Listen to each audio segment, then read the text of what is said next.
I think we have to set the record straight. Why is it that millions of people were allowed to come into our country from prisons, from jails, from mental institutions, insane asylums, even insane asylums? It's a mental institution on steroids. That's what it is. When you see the people that are coming into these are institutions that are being emptied out, not in South America, all over the world, including South America, all over the world. Prisons are being emptied out into our country because we have a president that's the worst president in the history of our country. We have a vice president who is the least admired, least respected, and the worst vice president in the history of our country, the most unpopular vice president. And because of political reasons or because of being politically correct, even though she never received a vote. Don't forget, she was the first one defeated, as I remember it, because I watched it very closely, but she was the first one. She never made it to Iowa, the first state. She never made it to Iowa. She was the first one that was defeated. She was the nastiest to him. She was nasty with calling him a racist and the school bus and all of the different things. She was very nasty to Biden. And shockingly, he appointed her, asked her to serve as vice president. Well, I don't know if he's happy about that decision right now. This was taken away. The presidency was taken away from Joe Biden. And I'm no Biden fan, but I'll tell you what, from a constitutional standpoint, from any standpoint you look at, they took the presidency away. And people were saying he lost after the debate. He couldn't win. Well, I don't know that that's true necessarily. But whether he could win or he couldn't win, he had the right to run. And they took it away. They said they're going to use the 25th Amendment. They're going to hit you hard. Either we can do it the nice. I know exactly, because I know a lot of people on the other side, believe it or not. And they said, we'll do it the nice way or we'll do it the hard way. And he said, all right. So that, I mean, they've really taken, what they've done is pretty incredible. And now I'm running against somebody else, and we're leading. We're leading. So I'm not complaining. I'm saying for a country with a constitution that we cherish this constitution. To have done it this way is pretty severe, pretty horrible. You would have thought they would have gone out to a vote. They would have had a primary system. They would have done something, but to just take it away from him like he was a child. And he's a very angry man right now, I can tell you that. He's not happy with Obama, and he's not happy with Nancy Pelosi, crazy Nancy. She is crazy, too. She's not happy with any of the people that told him that you've got to leave. He's very unhappy, very angry, and I think he also blames her. He's trying to put up a good face, but it's a very bad thing in terms of a country when you do that. I'm not a fan of his, as you probably have noticed, and he had a rough debate. But that doesn't mean that you just take it away like that. Or you go out to a vote, you do something. He had 14 million votes. She had no votes. She got no votes.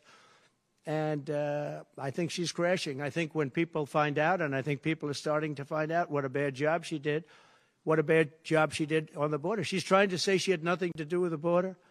She had everything. She was appointed to head the border. And then they said borders are, oh, she loved that name. She loved that name. But she never went there. She went to a location once along the border, but that was a location that you would love to go and have dinner with your husband or whoever.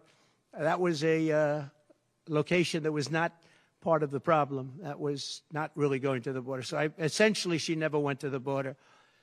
And if you listen to Tom Holman, if you listen to the great border people, Brandon Judd from Border Patrol, if you listen to Paul, I mean, so many different people. I speak to them all the time. And I did when I was president. We had the best border in the history of our country. Now we have the worst border in the history of the world. Millions of people coming in. And our country cannot sustain it. Our country is going down because of this, because of incompetent people. So I just look forward to these debates. I think it's very important that we have them. I hope she agrees to them. September 4th, September 10th, September 25th. And I think they'll be very revealing. I think they'll be very revealing. Do you have any questions, please?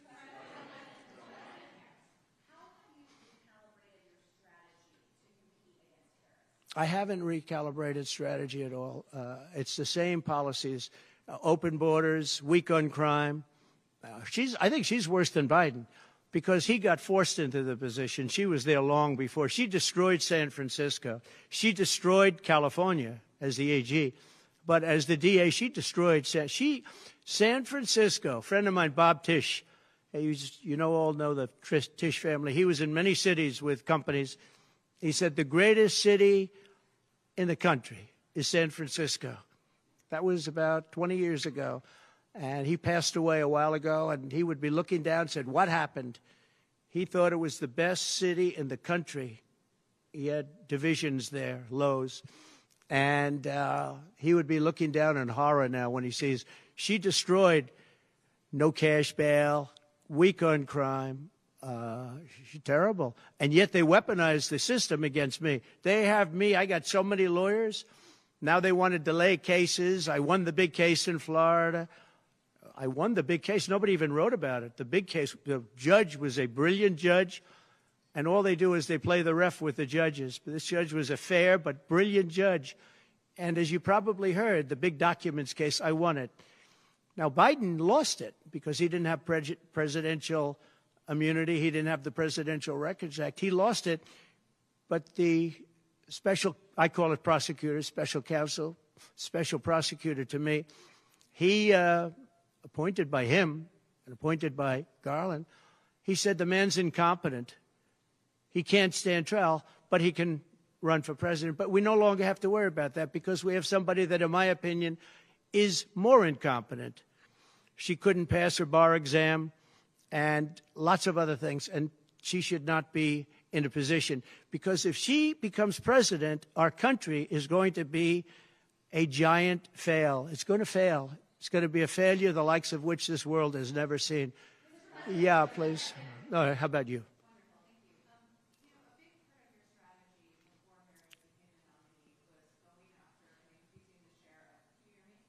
You have to speak louder. A big part of the strategy for your campaign before Harris became the nominee was appealing to black voters.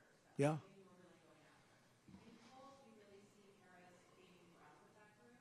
And I'm wondering how you are going to go after black voters now that she's the nominee and really winning them over. Well, it changes around a little bit. I'm getting other voters. Perhaps, I was doing very well with black voters, and I still am.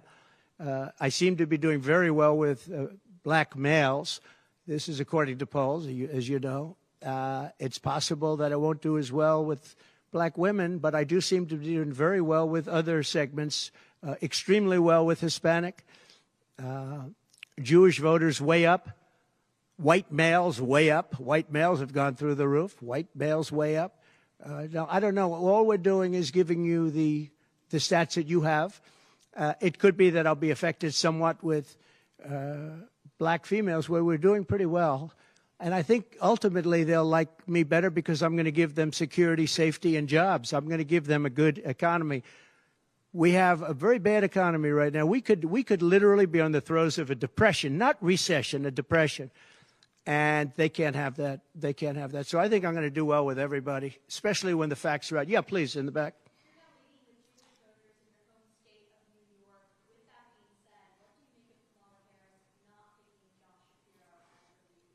Well, I don't know. I know Josh Shapiro. He's a terrible guy, and he's not very popular with anybody. I think that this election maybe is better than Josh Shapiro would have been. But I think other than Josh Shapiro, I think she had some good choices. But Josh Shapiro is not one of them. He's caused a lot of damage with a lot of people.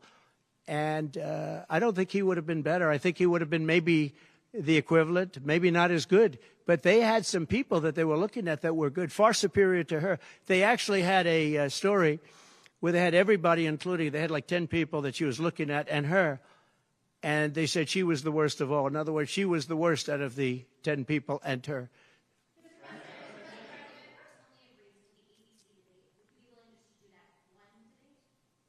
I don't know how that's going to work out. We'd like to do 3 debates. We think we should do 3 debates. We think Fox and ABC. And we also have CBS is going to do the vice presidential debate. So CBS will do vice presidential. And I have to tell you, J.D. Vance has really stepped up. He's doing a fantastic job.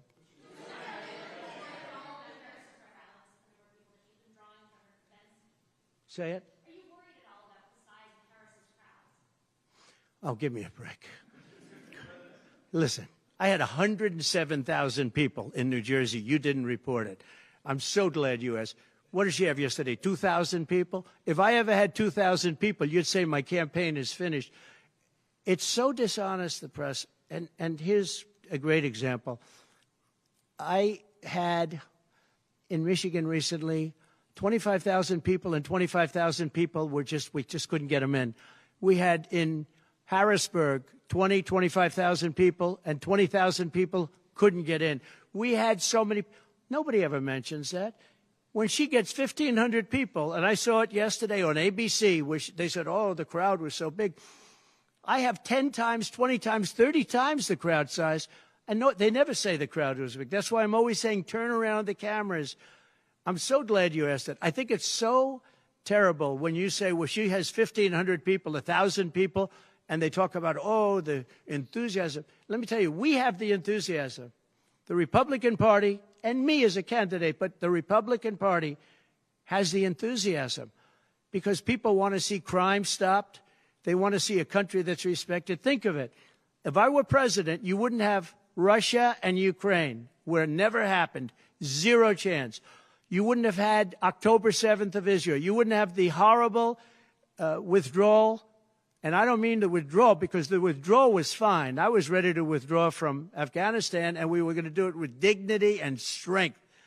And we were keeping our equipment. We weren't leaving $85 billion worth of equipment behind. And we wouldn't have had 13 great soldiers. I know the families of those soldiers well. We wouldn't have had these soldiers killed. And we wouldn't have had 45 soldiers obliterated. No legs, no arms, the face. None of that would have happened. And you wouldn't have had inflation. You wouldn't have had any inflation because inflation was caused by their bad energy problems. Now they've gone back to the Trump thing because they need the votes. I don't know if you know, they're drilling now because they had to go back because gasoline was going up to $7, $8, $9 a barrel. So they said, we better do what Trump. But the day after the election, if they won, you're going to have fuel prices go through the roof. Everybody's going to be forced to buy an electric car, which they're not going to do because they don't want that. It's got a great market. It's got a market. It's really a sub-market. People want gasoline-propelled cars. They want hybrids. They want to have everything, and they want electric.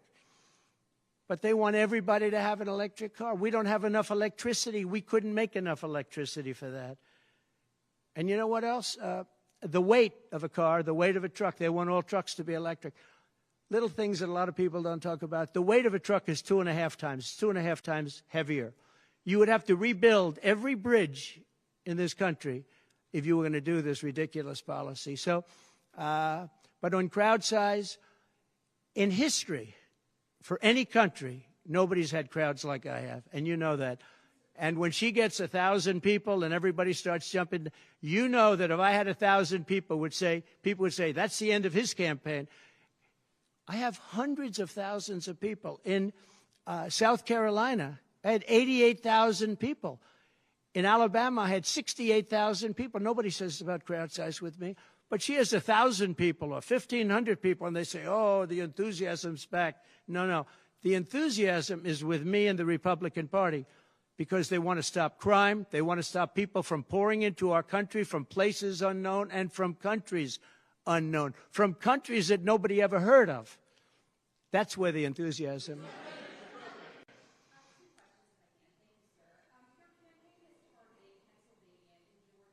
Yeah.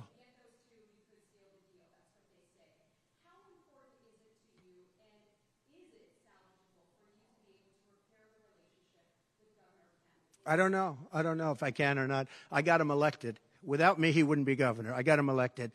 He was doing terribly. I got him elected. With that being said, I hope we can repair it. But if we don't, the people are still the people, and they're going to vote. We're leading in Georgia by a lot. We're leading in Pennsylvania by a lot. So, but I don't know. Now, in Pennsylvania, I have great relationships. In Georgia, I do too, but unfortunately not with the governor. I've never understood it. When you get somebody elected, they're supposed to like you. He's not exactly, for some reason, and you'll have to ask him about that. Yeah, I'd love to see it get repaired. I think that if we don't win Georgia, Georgia is a big win, is a big state. So I won Alabama by a record. Nobody's ever gotten that many votes. I won South Carolina by a record. You don't win Alabama and South Carolina by records and lose Georgia. It doesn't happen. And the people of Georgia understand that. There was tremendous anxiety and problems in Georgia. A lot of people say, what happened? And we have to, all we want is honest elections. If we have honest elections in Georgia, and we have honest elections in Pennsylvania, we're going to win them by a lot.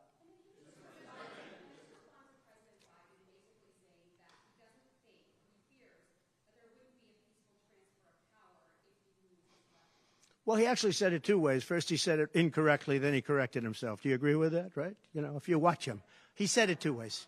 No. I mean, he said it two ways because he doesn't really know what he's saying. Why didn't he bring it up at the debate? You know, he had a chance for 90 minutes to bring it up at the debate. He could have talked about that at the debate, and he didn't do it. Everyone said, oh, he said this and he said that. He's just, you know, they give him something to read off. He read it very badly because he actually said it the opposite. Then he had to go back and correct himself. He said the opposite. He should have brought this up at the debate. If he had a problem, of course there'll be a peaceful transfer. And there was last time, and there'll be a peaceful transfer. I just hope we're going to have honest elections. That's all. Okay? You have not had a public campaign event for nearly a week now for Arlington, Montana, which is not a swing state.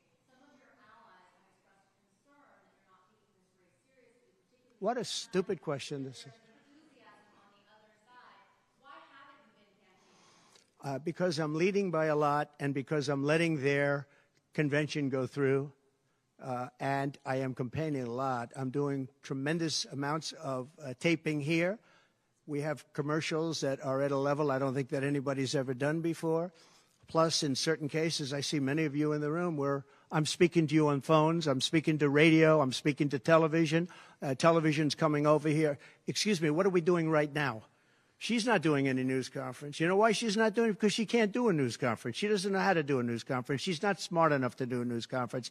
And I'm sorry, we need smart people to lead this country because our country's never been in this danger before, both economically and from an outside perspective. Russia doesn't respect us anymore. China doesn't respect us anymore. North Korea, Kim Jong-un, liked me a lot. He doesn't like this group. We are in great danger. We're in great danger of being in World War III. That could happen.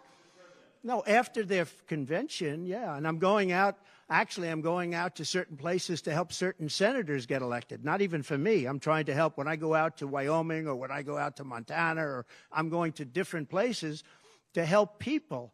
And I don't have to go there because I'm leading those states, as you know, by 35, 40, 50 points. I'm leading by record numbers. I'm going because I want to help senators and congressmen get elected. Congressmen and women get elected. Yes, please. Yeah, go ahead. The upcoming what? Oh, yeah.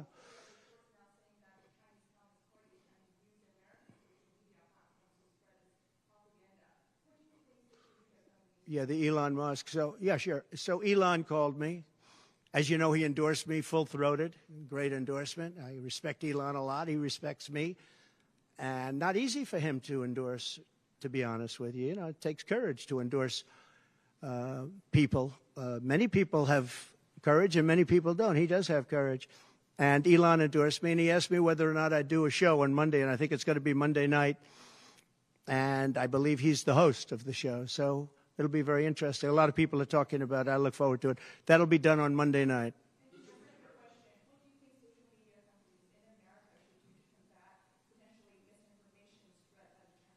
Well, you have a lot of misinformation spread about China, and you have a lot of misinformation spread about a lot of different places. I think I'm going to get along great with China. President Xi of China and I were very good friends. We met right here, right in that, except we had a beautiful sofa there, as opposed to what we have right now. Right now we have you. But President Xi and I had a very good relationship until COVID. And I held him responsible for COVID. It broke up our relationship. But I think we're going to have a great relationship. And I think it's going to be mutually beneficial. But we cannot have it where China is taking advantage of the United States. And that's what they were doing, as you very well know. Yes, please.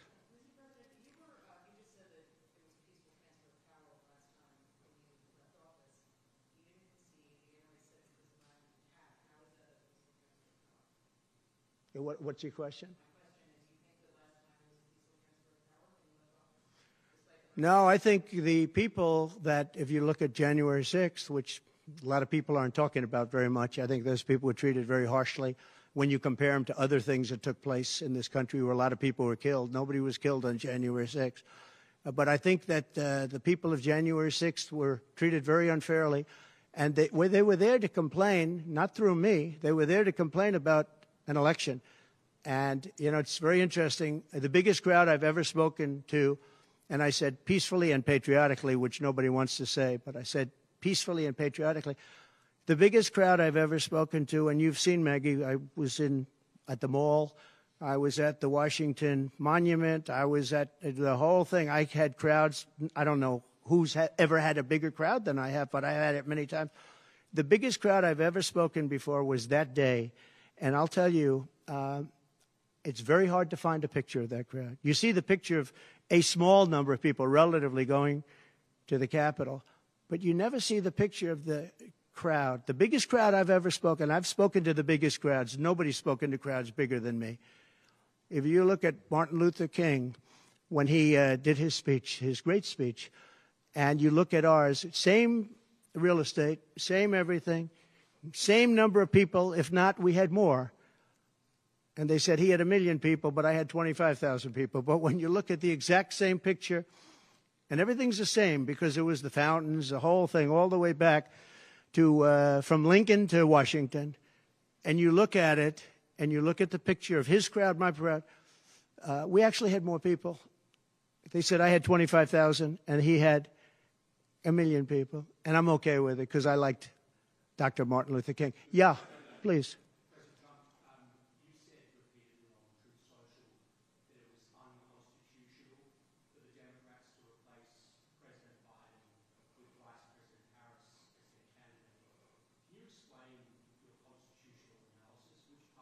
Yeah, sure. We have a constitution. It's a very important document, and we live by it. She has no votes, and I'm very happy to run against her. I'm not complaining from that standpoint. And I hate to be defending him, but he did not want to leave. He wanted to see if he could win. They said, you're not going to win. After the debate, they said, you're not going to win. You can't win. You're out. And at first they said it nicely, and he wasn't leaving. And then you know it better than anybody. Wait a minute. So when you think about it, they said at first they were going to go out to another vote. They were going to go through a primary system, a quick primary system, which it would have to be. And then it all disappeared, and they just picked a person that was the first out. She was the first loser, okay? So we call her the first loser. She was the first loser when during the primary system. During the Democrat primary system, she was the first one to quit, and she quit. She had no votes, no support, and she was a bad debater, by the way, very bad debater. And that's not the thing I'm looking forward to, but she was a bad debater. She did obviously a bad job. She never made it to Iowa. Then for some reason, and I know he regrets it, you do too, he picked her, and she turned on him too. She was working with the people that wanted him out. But the fact that you can get no votes, lose in the primary system, in other words, you had 14 or 15 people, she was the first one out, and that you can then be picked to run for president, it seems to me actually unconstitutional. Perhaps it's not. Please.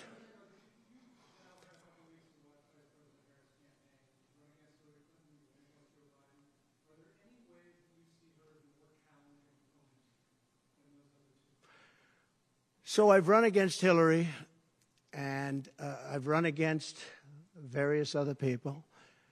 I would say that in terms of intelligence, Hillary was far superior. I would say that. Hillary was smart. She was her own worst enemy in many ways, but she was smart, very smart. Okay? If you ask me to compare them. Please.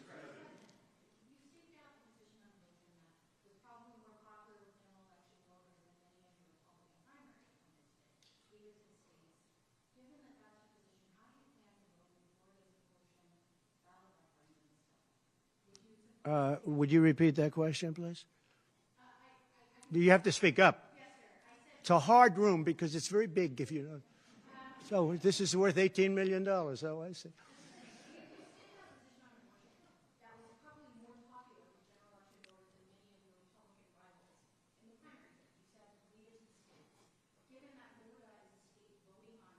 Yeah. How do you can vote? You can't. So I think the abortion issue has been very much tempered down, and I've answered, I think, very well in the debate, and it seems to be much less of an issue, especially for those where they have the exceptions, as you know. And I think it's, when I look, for 52 years, they wanted to bring abortion back to the states. They wanted to get rid of Roe v. Wade, and that's Democrats, Republicans, and independents, and everybody.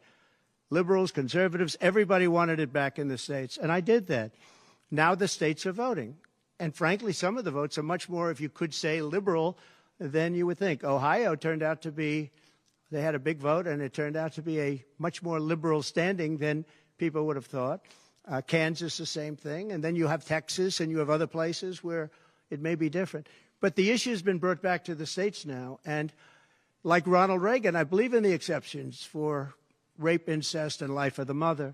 I believe strongly. I think that that's a very important thing. I think when you have to follow your heart. But when you don't believe in the exceptions, I think it's much tougher. It's a much tougher issue. But about 82% of Republicans do believe in exceptions. I think and a lot of them are changing their mind and coming even further. I think that abortion has become much less of an issue. It's a very small, I think it's actually going to be a very small issue. What I've done is I've done what every Democrat and every Republican wanted to have done, and we brought that issue back to the states. And now the states are voting on it. And frankly, some of the votes are a lot different than people would have thought. But it's the vote of the people is taking care of it. And, you know, when you think about the Democrats are really the radical ones on this, because they're allowed to do abortion on the 8th and 9th month and even after birth. If you look at your new governor from Minnesota, he's like the governor previous, the former governor. I don't want to get him mixed up because Glenn is doing a good job, and he's leading our whole campaign in Virginia, Glenn Youngkin. But previous to Glenn, the governor, he said the baby will be born, we will put the baby aside, and we will decide with the mother what we're going to do. In other words, whether or not we're going to kill the baby. The Minnesota gentleman, this guy agrees with that. He is the most liberal. Look, between her and him, there's never been anything like this. There's never been a combination. So I'll use the word progressive. You know, they want to go progressive. They don't like the word liberal. I like liberal better. I think it's more appropriate because nobody knows what progressive means. But they now like to use the word progressive. But there's certainly never been anybody so liberal like these two, or even close. I think the abortion issue has been taken down many notches. I don't think it's a big factor anymore, really. And when people hear what I said in the debate, and I think I said it very well during the debate, we brought it back to the states. Everybody wanted it in the states. And very importantly, and you think about this, assuming you have exceptions. If you don't have exceptions, it's a more difficult thing. At the same time, there are people that strongly feel that way, and you have to follow your heart, and you should follow your heart. But that issue is very much subdued. Yeah, thank you. About who? About the assassination attempt. Yes. Did the fact that somebody used an AR-15 gun at all change your impression of people's access to that weapon? No, I didn't. Look, if you take away guns, she wants to take away everyone's gun. If you take away guns, you can't do it because people need the guns for protection. Now, entertainment, they want it, hunting, they want, different things. But they need weapons for protection in this country. People live out in the woods, and they're not going to have a gun. If you look at some countries, I don't want to get them in trouble, but some countries have actually gone the opposite way. They had very strong gun laws, and now they have gone the opposite way, where they allowed people to have guns, where in one case they encouraged people to go out and get guns, and crime is down 29%. And remember this, what is the toughest gun law in the United States? Chicago. On July 4th, 117 people were shot and 17 died. The toughest gun laws in the United States are in the city of Chicago. You know that. They had 117 people shot. Afghanistan does not have that. Afghanistan, by the way, was the lowest point in the history of our country, in my opinion. That was the worst embarrassment to the history of this country, and I say Putin would not have gone into Ukraine if that didn't happen. When he saw the incompetence of Milley and all these guys that are incompetent, when he saw that happen, when they took out the soldiers first, they took out the soldiers first. You know, if you go back and check your records, for 18 months, I had a talk with Abdul. Abdul was the leader of the Taliban, still is. But I had a strong talk with him. For 18 months, not one American soldier was shot at or killed, but not even shot at. 18 months, and then we had the disaster of the lift, where people were falling off airplanes from 3 times the height of the World Trade Center. I mean, terrible. But now our country has to be respected again. Please. Go ahead, please.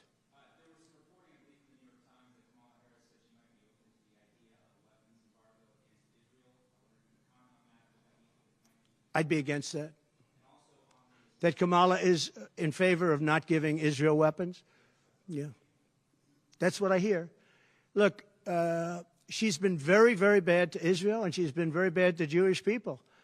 And I say it, if anybody I know is Jewish and they would vote for Kamala over me, they should have their head examined. If you think about it, I gave them Golan Heights. I gave them the capital of Israel, Jerusalem. I even built the embassy. I gave them no Iran deal. The problem is they didn't do anything with it. Iran was broke. We could have made a deal so easily. I would have had a deal done within 1 week after the election with Iran. Iran can't have a nuclear weapon. It's very simple. We would have gotten along with Iran. I was looking forward to it. I was fine with Iran. You know, we hit them a couple of times pretty hard, but we would have been fine with Iran. But I terminated that deal. I got them the Abraham Accords. Everyone said that's impossible. I got them the Abraham Accords. She's been very, very bad to Israel, and she's been very bad and disrespectful to Jewish people. And any Jewish person that votes for Kamala and her friend, her new friend, who I don't know if she knew him before, but I don't think he's too good. But anybody that votes for them, if you're Jewish or if you love Israel, you have to have your head examined.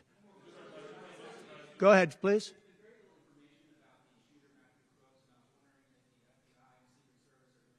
They have. The FBI came to see me about the shooter.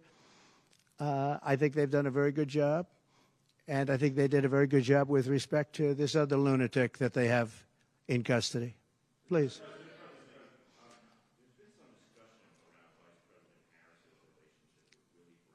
Yeah.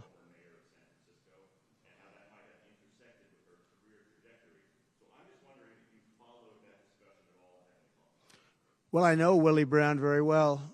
In fact, I went down in a helicopter with him. We thought maybe this is the end. We were in a helicopter going to a certain location together, and there was an emergency landing. This was not a pleasant landing, and Willie was he was a little concerned. So I know him pretty well. I mean, I haven't seen him in years. But he told me terrible things about her. But this is what you're telling me anyway, I guess. But he had a big part in what happened with Kamala. But I don't know, maybe he's changed his tune, but he was not a fan of hers very much at that point. Do you believe Vice President Harris would certify your election victory if you win? Yeah, I do. Go ahead. On what? Well, I'm going to announce that. I'm going to actually have a press conference on that at some point in the near future, so I don't want to tell you now.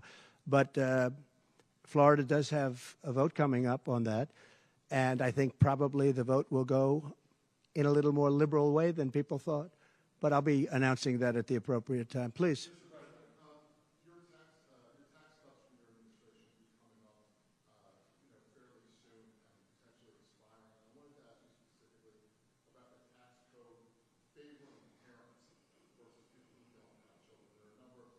Yeah.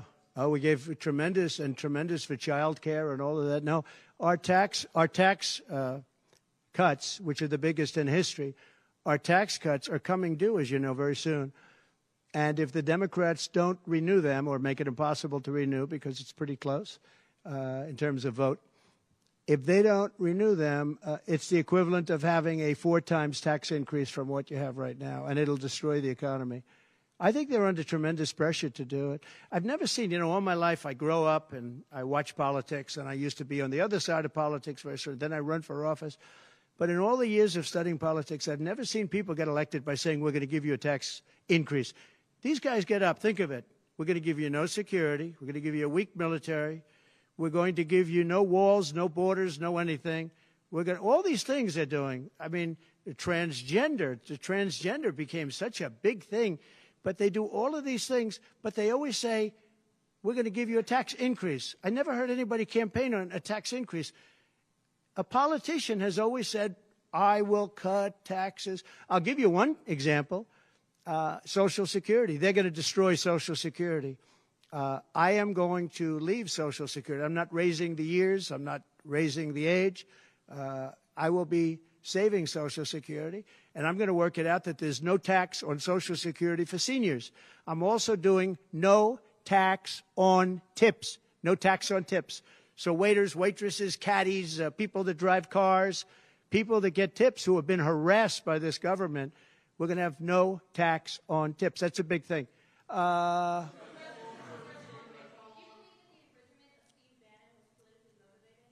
Yeah, oh, absolutely, sure.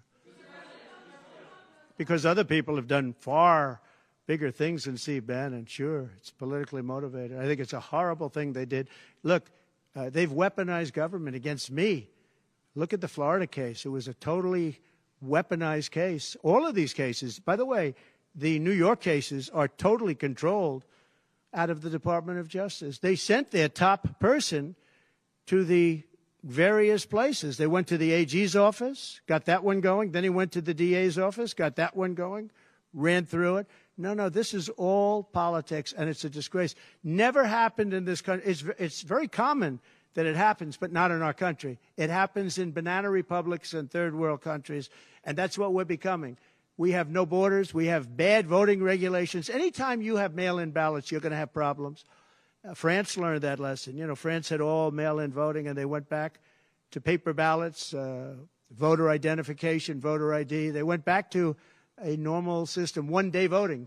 They don't want to be around, voting for 64 days. And look, the election, I keep talking about November 5th, but the election really starts on September 6th. That's when it starts because it's early voting. We should have one-day voting. We should have paper ballots. We should have voter ID, and we should have proof of citizenship. Please. No, the gentleman in back. For who? You're going to have to talk louder, sir. Do you support continuation of tax credits for EVs? And secondly, what sort of political or policy advice does Elon Musk give you? Elon is a very different kind of a guy. He's a very big believer in the country, but he's very worried about the country. He's very worried about the country. And I don't know if it's good for him politically to have supported me, although I think we have a vast majority of this country does support me. But Elon, more than almost anybody I know, I mean, he loves this country. He loves the concept of the country. But like me, he says this country is in big trouble. It's in tremendous danger. Okay, please. Polls suggest overwhelmingly that Americans trust you more than Kamala Harris to fix the U.S. economy. I like this guy. I like him. What message do you have to Americans, sir, who are struggling to pay for everyday Yeah. groceries, rent? The polls have suggested. There are some polls that say we're going to win in a landslide. People are voting with their stomachs, meaning they're going to the grocery store. They're paying 50, 60, 70% more for food than they did just a couple of years ago. Look at what's happened to energy. Look at what's happened not only to their cars, where gasoline's gone from $1.87, $1.87, and we had moments when it was below that, but it's gone from $1.87 to $5, $6, and $7. And they take the strategic national reserves and they take it out, even though it's peanuts compared, it doesn't last long. But they're virtually empty now. We've never had it this low. And he's using that to keep the gasoline prices as low as possible. He's sucked all of the oil out, essentially the gasoline, to keep the price down a little bit, and it's had very little impact. But you know what? We have no strategic national reserves now. He's emptied it. It's almost empty. It's never been this low. And I had it at a good level, and I would have had it more if the Democrats would have approved the deal. You know, I had a deal to buy it at $22 a barrel, and now it's going to be close to 100 pretty soon, my opinion. And the Democrats didn't want to do that, but we bought a lot anyway, and we had it pretty good. And what they've done to the national reserves, the strategic national reserves, is, as you know very well, because you cover it, but what they've done is incredible. They've just, for the sake of getting some votes, for the sake of having gasoline, you know, that's meant for wars. It's meant for, like, tragedy. It's not meant to keep a gasoline price down so that somebody can vote for Biden, or in this case, Kamala, who, by the way, is worse than Biden. And she's actually not as smart. Okay? She's actually not as smart. That's hard to believe, isn't it? Yeah, please. Okay. There are other things the federal government could do, not just a ban. Would you direct your FDA, for example, to revoke access to mifepristone? That's one of the things. Sure, you could do things that would supplement, absolutely, and those things are pretty open and humane. But you have to be able to have a vote, and all I want to do is give everybody a vote, and the votes are taking place right now as we speak. Yeah, but it's there are many things on a humane basis that you can do outside of that. But you also have to give a vote, and the people are going to have to decide. Okay, yes, please. You. On what? No, I think she's actually not as smart as he is.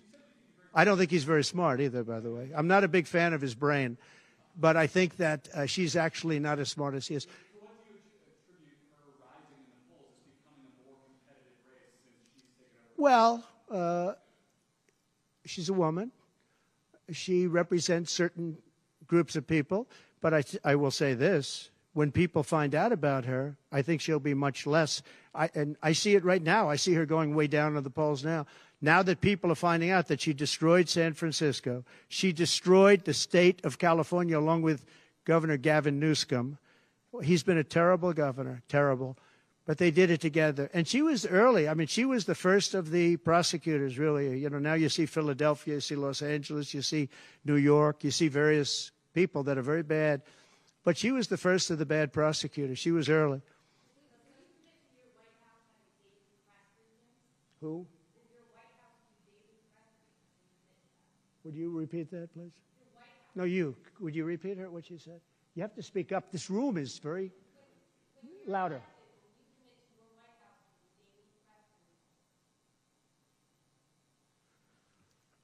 Do you hear her?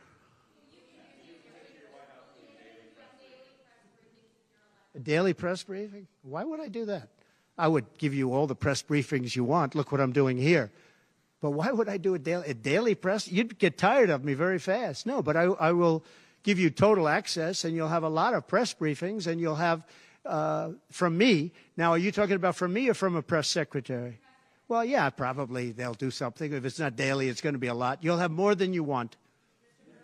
Yeah, please. President Biden vowed not to pardon his son, Hunter, who is now a convicted felon and faces more felony charges in his upcoming trial for alleged tax evasion.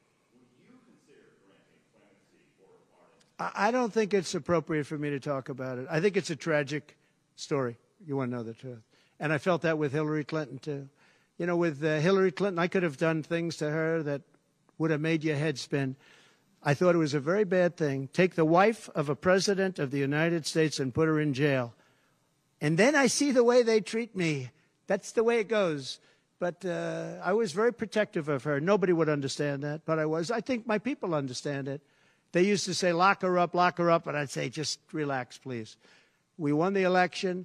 I think it would be I think it would have been horrible for our country and we had her between the hammering of all of the files. And don't forget, she got a subpoena from the United States Congress. And then, after getting the subpoena, she destroyed everything that she was supposed to get. I thought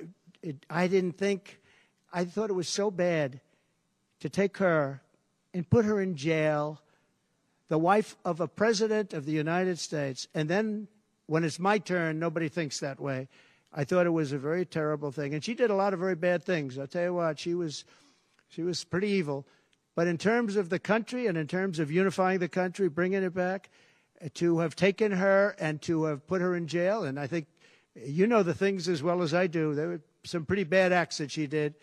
I think it would have been very bad for our country. And a lot of my people, a lot of the MAGA, as they call them, but the base. And I think the base is 75% of the country, far beyond the Republican Party, because we're a party of common sense, and I'm a person of common sense. I want to have low taxes. I want to have strong borders. I want to have a strong military so that China and Russia, look, they've allowed China and Russia to do the impossible combined. They're natural enemies. They always have been, because China needs more land and Russia has it. They've always been natural enemies, and because of Obama, it started with him, and then Biden, because he didn't know what the hell he was doing, they've now become one force. And then now they're adding Iran to it, and they're adding North Korea to it. Pretty powerful force. This is something that is unthinkable that they allowed to happen.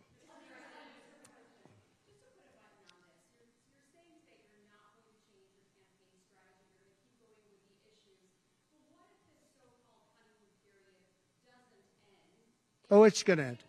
The honeymoon period's going to end. Look, she's got a little period. She's got a convention coming up. It's about policy. It's not about her. I think she's incompetent because I've watched her. She destroyed California. She destroyed San Francisco. Everything she's touched has turned to bad things. I'm not going to use foul language, but everything she's touched has turned bad. She's incompetent. The reason she's not doing what I do and she's not doing what she should be doing, she won't even do interviews with friendly people because she can't do better than Biden.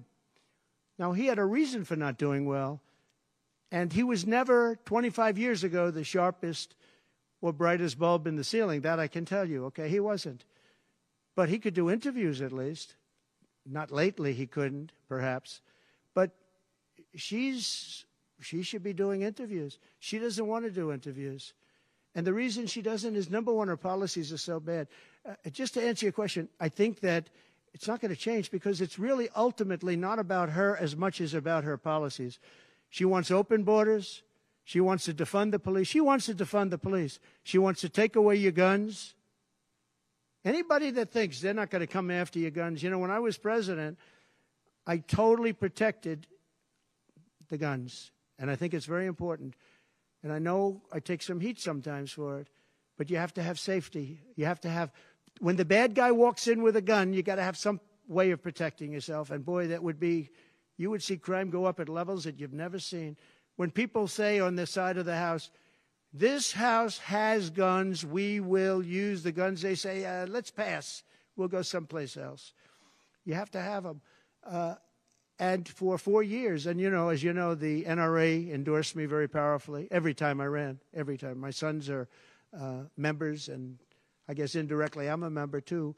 But they gave me the strongest of endorsements, and that's against very strong competition, people that, you know, felt the same way. No, you have to have that right. Our Second Amendment is a very important right, and it has to be protected. Okay, how about you? Go ahead. Yeah. So there are some of the most brilliant people on Wall Street that are saying that if President Trump doesn't win, you're going to have a depression. I happen to agree. I think that's true. Because I know how bad these people are. You know, they like to say that they did this and that. You saw the $7 trillion that they said it was me for $7 trillion. It wasn't me. It was them. They said that I had inflation. They took over 9% inflation. No, I had 1% inflation. I had actually no inflation because if you look at the categories, we had just about no inflation. But I had a very minor, I actually had a positive inflation. It was a perfect number because you don't want zero. I mean, I'm not going to give you a whole course on economics, but you don't want zero. 1%, 1.4% is great.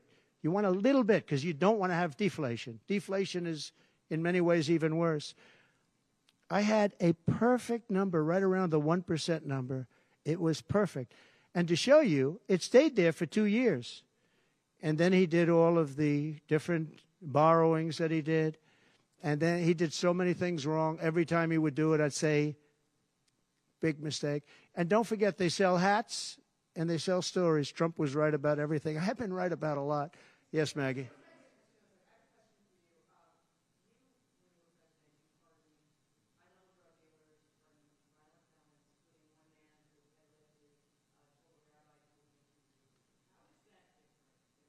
Well, we had a commission like other people do, and it's always complicated and it's always controversial. And we had commissions that, and I think of respected people, you know many of the people on the commission, and they would recommend to me certain pardons for certain people. Some people were treated very harshly. A fantastic woman, as you know, she served 24 years for being on a phone call having to do with drugs. You know who I'm talking about. She was great. And she had another 24 years to go. And it was largely about marijuana, which in many cases is now legalized, okay? But we had many very highly regarded people on a commission, and they'd recommend, and they'd put a reason why. Some people were, served time, but they served a lot of time for something that today people wouldn't even serve time by. Well, for the most part, I think they did. I mean, they did. They go through. They went through. I had a commission. It was a very important commission to me, and highly respected people. And frankly, they came up with some decisions that I wouldn't necessarily agree with, but I did it. But I let a lot of people out that had no representation. I went to people in jails, in prison that we respected. I said, how many of these people should be let out? We let out large groups of low-income people that were serving like 40 years for something that today you wouldn't even be put in jail for. We had very few people let out because I said I really don't want to let people out where they had a lot of violence, where they had killing, et cetera, et cetera. And for the most part, we didn't do that. Yeah, please.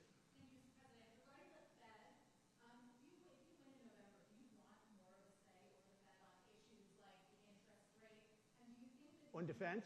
Or the Federal Reserve. Ah, Federal Reserve. Right. Well, look, the Federal Reserve is a very interesting thing, and it's sort of gotten it wrong a lot. And he's tending to be a little bit late on things. He gets a little bit too early and a little bit too late. And, that's very largely it's a gut feeling. I believe it's really a gut feeling.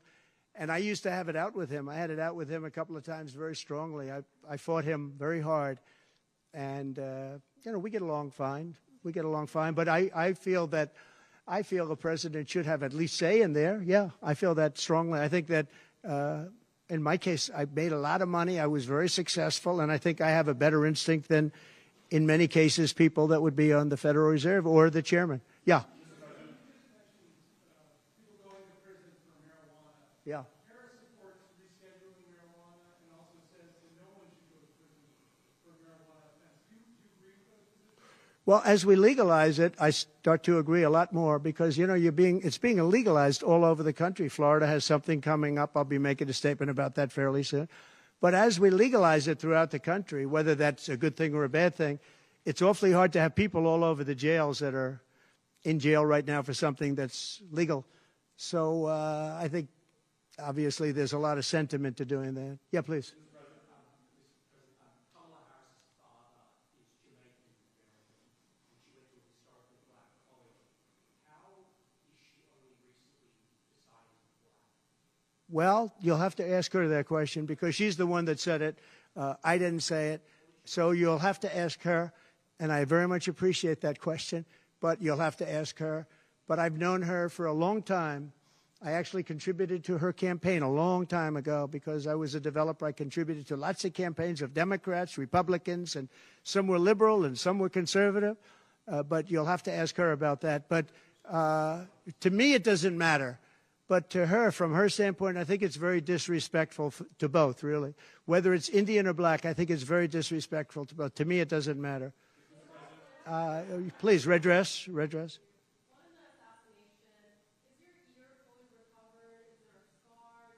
Yeah, pretty much recovered. Yeah, I'm a fast healer. It's a hell of a shot, but I'm a fast healer. Yeah, pretty much recovered. Do you have any hearing damage from it? No, it didn't hit that. I got very lucky. It just hit the lobe, as they call it. Is there a scar on your ear? Yeah, a little bit, not much. On top, a little bit.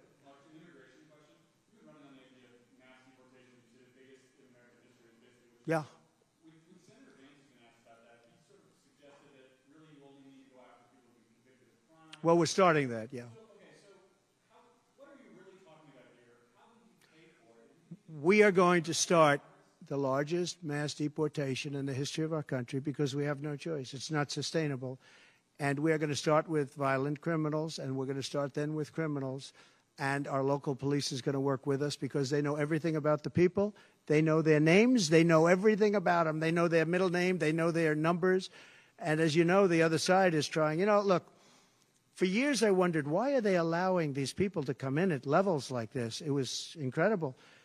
And I said two reasons. They're either really stupid, and I don't believe they're stupid, because anybody that can cheat in elections like they cheat is not stupid. Or, in the alternative, they have bad motives or they hate our country. And I used to think they hate our country. But lately I've seen where they're trying to sign these people up to vote. And they have to stop. They cannot let illegal immigrants vote in this upcoming election. All right, one more question. Go ahead, one more. Make it a good one, please. Okay, regarding Social Security taxes for seniors. Right. We talked about experts say that the policy could increase the deficit by $1.6 billion. So how would it work in your view? We have so many ways of making money in this country. We're not going to affect our Social Security. We're not changing it. And I proved that over 4 years. And we're going to do it. It's very unfair to people. They spend their life and they're great citizens and they pay in. We're not going to charge tax to Social Security, the seniors. We're not going to do it. We're not going to charge. And also tax. I say the two things. We're going to have no tax on seniors, Social Security, and we're going to have no tax on tips. Very simple. And we are a country that has so many different ways to make money. We have under our feet more liquid gold, I call it oil and gas, than any country in the world, much more than Saudi Arabia, much more than Russia. We have so many different ways we can make money. We're not going to hurt our seniors with Social Security, and we're not going to charge them tax. Okay?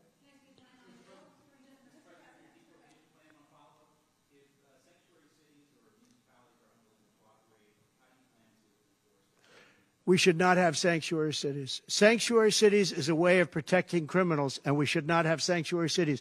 And if you go to California, and I know it well, I have property out there, great property. If you go to California and you ask the people of California, do they like the idea of sanctuary cities? They don't like it. They're tired of it. They're tired of crime. They're tired of what's happened to our country. Our country's become a crime-ridden mess, and we're going to stop it on November 5th. Thank you very much, everybody. Thank you. Thank you.